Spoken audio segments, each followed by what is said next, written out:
Hello বন্ধুরা, আমি আজকেও একটা রবিবার চিকেন রান্না করব। তো আজকে চিকেনটা আমি খুব সাদামাটাভাবে ঘরোয়া মশলা দিয়ে একদম সাধারণভাবে একটু ঝোল ঝোল বানাবো। প্রতিদিনই তো মানে কারি করা হয়, তো মুরগির মাংসের ঝোল রাখলে ভালো হয় না, তার জন্য প্রতিদিনই কারি করা হয়। তো আবার একঘেয়েমিও হয়ে যায়, ভালো লাগে না। তার জন্য আজকে একটু ঝোল ঝোল করে আলু দিয়ে মুরগির মাংসটা রান্না করব একদম ঘরোয়া মশলায়। তো দেখুন আমি কেমন করে রান্না করি। কড়াই তেল দিয়ে দিয়েছি, তেলটা গরম হয়ে গেছে। একটু চিনি দিয়ে দিচ্ছি রং হওয়ার জন্য। ছোট চামচের 2 চামচ চিনি দিয়ে দিলাম।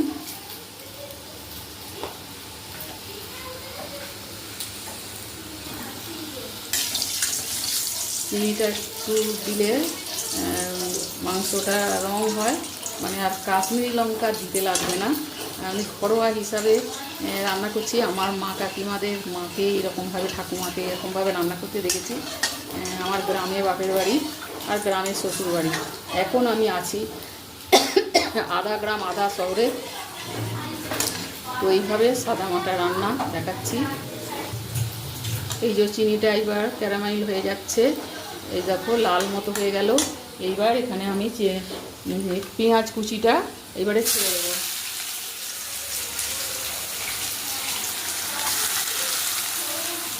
একদম আমার মা ঠাকুমারা যেভাবে রান্না করতো, তো আজকে আমি চিকেনটাকে ঠিক সেইভাবেই রান্না করব। একদম এই গরমের সময়, আবার না খেলেও নয়, খেতেও হবে। গরম বলে তো আর মুখে তো কিছু রুচি মানে একদম কমে যায়। তো তার জন্য চিকেন একটু রান্না করছি। তো এইভাবে করছি, দেখুন চিনিটা দিতে কেমন রং হয়ে গেল। এখানে আর কাশ্মীরি লঙ্কাটা দিতে লাগবে না।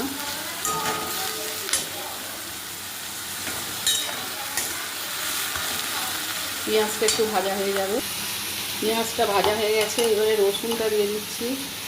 রসুনটা বন্ধুরা একটু থেঁতো করেছি। গ্রামের দিকে মা ঠাকুমাদের রান্না করতে দেখেছি, তখন তো সব শিলের ব্যবহার ছিল। আর এত সুন্দর সুন্দর রান্না, ভ্যারাইটিস রান্না ওনারা জানতো না, কিন্তু গ্রাম্য পদ্ধতিতে যে রান্নাগুলো হতো অতি সুস্বাদু হতো। তো ওনারা কিন্তু সব বাটা মশলায় রান্না করতেন। আমরা যেমন সহজে করার জন্য রসুনটা থেঁতো করে নিলাম, কি গ্রেট করে নিলাম, আদাটাও গ্রেট করে নিলাম, এইটা কিন্তু তারা করতো না। তো ওনারা সব কিছু বেটে করতেন। তো আমি একটু পরিবর্তন করেছি, রসুনটাকে থেঁতো করে দিয়েছি। রসুনটা থেঁতো করে দিলাম, আর রসুনটা একটু ভাজা ভাজা হয়ে গেছে। টমেটো কুচি একখানা, মাঝারি টমেটো কুচি এটা দিয়ে দিচ্ছি। এর সঙ্গে আদাটাও দিয়ে দিচ্ছি, আদা গ্রেট করা 1 চামচের মতো আদা দিয়ে দিলাম। 700-র মতো মাংস আছে।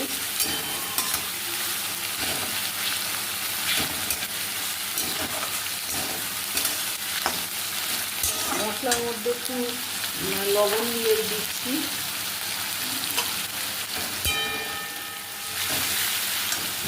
পেঁয়াজ টমেটোটা মোটামুটি একটু ভাজা ভাজা হয়ে গেছে। এর সঙ্গে একটু লঙ্কার গুঁড়ো, ঝাল লঙ্কার গুঁড়ো হাফ চামচের মতো, আর হাফ চামচের মতো হলুদের গুঁড়ো,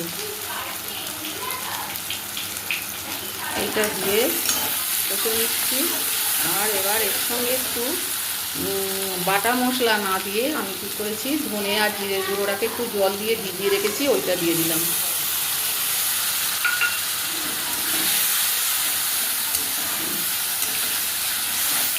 মা ঠাকুমারা কিন্তু এগুলো বিয়েতে করতেন, ছিল গোটা গোটা জিরে, গোটা ধনেকে বেটে নিতেন, বেটে নিয়ে করতেন।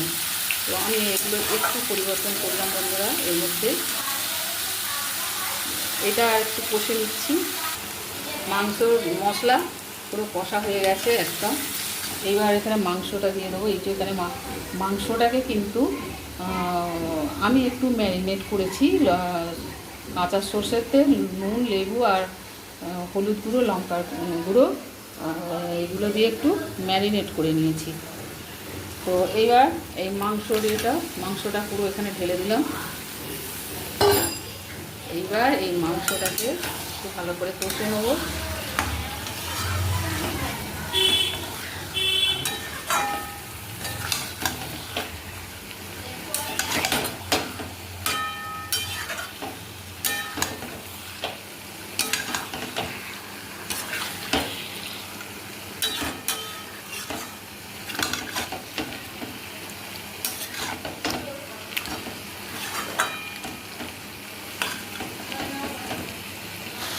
মাংসটা খুব ভালো করে কষে নিয়েছি।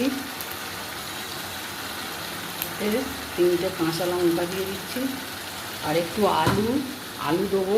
আলু ভেজে রেখেছি, আলুগুলো আগে থেকে এগুলো ভেজে নিয়েছি।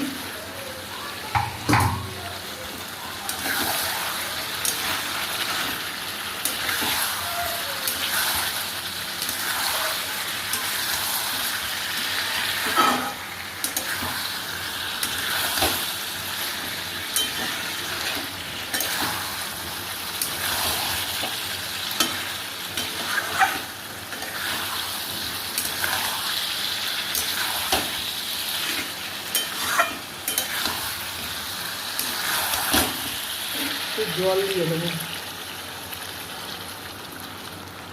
অল্প একটু, ছোটো বাটির 1 বাটির মতো জল দিয়েছি। অল্প একটু ঝোল ঝোল থাকবে। এবার এটা সেদ্ধ হবে।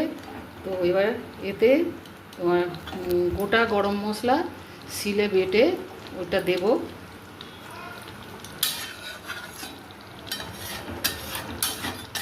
এবার মাংসটা আলুটা একটু ভালো করে সেদ্ধ হয়ে যায়।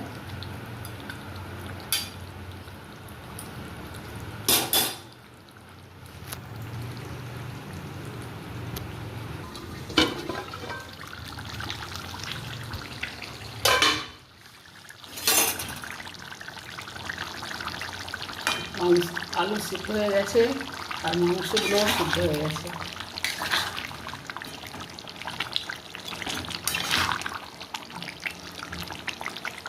এরকম মাংস পুরো সিদ্ধ হয়ে গেছে।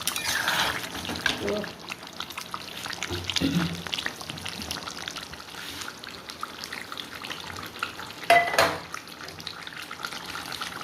এইবার শিলে বাটা যে গরম মশলাটা, এই যে শিলে বেটে নিয়েছি, এইটা দিয়ে দিচ্ছি।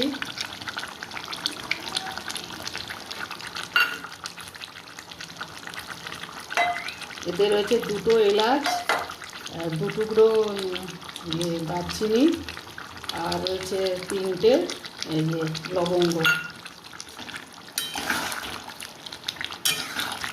এটা দিয়ে মিশিয়ে দিলাম, দিয়ে এটা ঢাকা দিয়ে আরও 2 মিনিট ফুটিয়ে নেবো, যাতে গরম মশলাটা ভালো করে সব মাংসর মধ্যে ওর ইয়েটা ফ্লেভারটা ঢুকে যায়। তো ওইটা আরও 2 মিনিট একটু ঢাকা দিয়ে এটা ফুটিয়ে নেবো বন্ধুরা, তারপরেই রেডি হয়ে যাবে।